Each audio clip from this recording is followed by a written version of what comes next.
Newton's first law of motion explained through live video with our bus copy expert. पिछले class में हम लोगों ने बैलेंस्ड और अनबैलेंस्ड फोर्स के बारे में जाना था, पढ़ा था।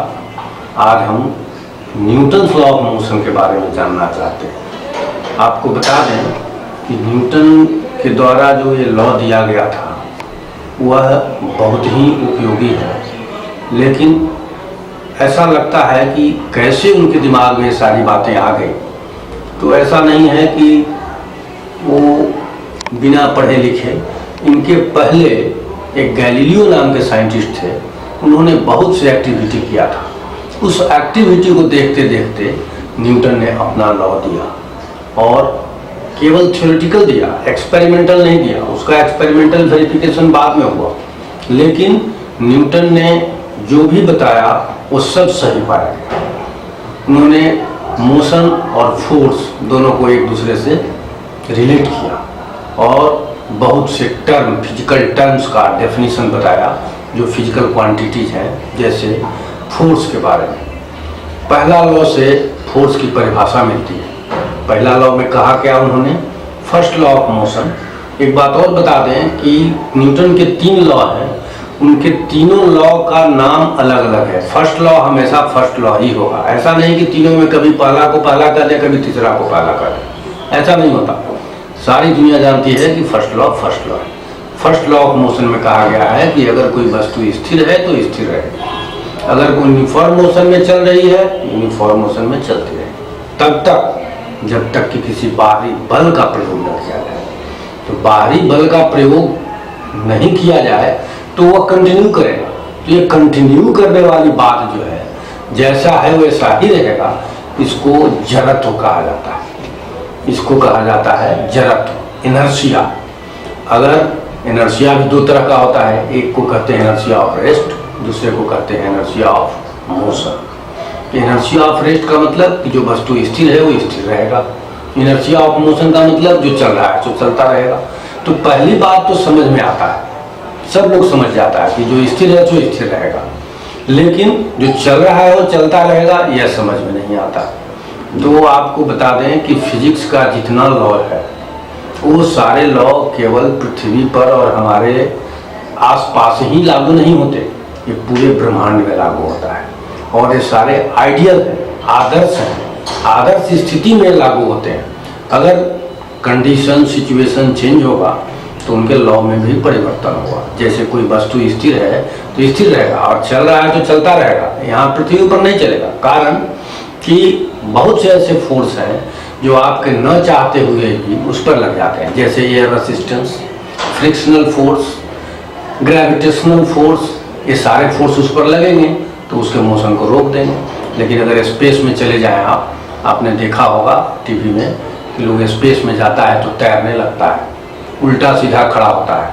वहाँ पर कोई किसी तरह का कोई फोर्स नहीं है। वहाँ किसी को धक्का देके छोड़ दिया जाए तो वो चलता रहेगा, वो कभी नहीं रुकेगा। लेकिन इस पृथ्वी पर तो ऐसी बात नहीं होती है। तो यहाँ हम लोग इनर्शिया की चर्चा कर रहे हैं। फर्स्ट लॉ ऑफ मोशन इतना इंटरेस्टिंग है, उसका उपयोग हम सब लोग करते हैं। जैसे आप देखते होंगे कि बस में चल रहे हैं, बस स्टार्ट होती है तो हम लोग पीछे की ओर गिरने लगते हैं, और बस जब ब्रेक लगाता है तो आगे की ओर गिरते हैं। कारण यह है कि जब हम सीट पर बैठ जाते हैं तो सीट, पूरा बॉडी हमारा रेस्ट में आ जाता है, लेकिन जब बस चलने लगती है तो सीट आगे की ओर बढ़ती है, हमारा ऊपर का बॉडी रेस्ट में ही है, इसलिए वो पीछे गिरने लगता है। बाद में हम लोग अलर्ट हो जाते हैं, फिर सीधा हो जाते हैं। उसी तरह से जब ब्रेक लगाता है तो जिस पर सीट पर बैठे हुए हैं बस रुक गई, बस रेस्ट में आ गया, लेकिन हमारा बॉडी ऊपर वाला तो मोशन में चल रहा है, इसलिए वो आगे बढ़ जाता है।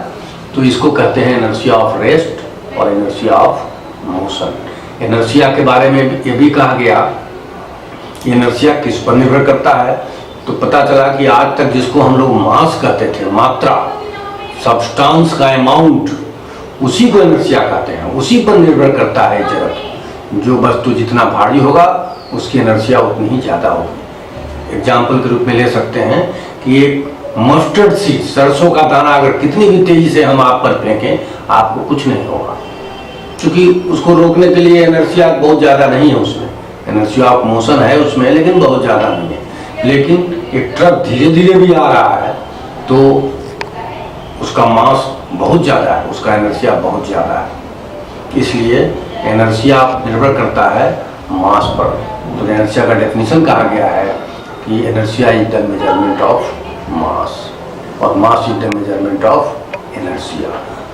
तो मास का डेफिनेशन आज से अब हम लोग ये जानेंगे कि मास is the measurement of inertia. अब आगे क्लास में हम लोग सेकंड लॉ ऑफ मोशन के बारे में पढ़ेंगे। So let's recap what we have learnt in this module. Newton's first law of motion is called the real law of motion. Newton's first law of motion gives us the definition of force as well as inertia. All the laws of motion have to be in the same order as they were in the time of writing. The property of a body to resist any change in its state of rest or of uniform motion in a straight line is called its inertia. Inertia is of two types. One, inertia of rest. Second, inertia of motion.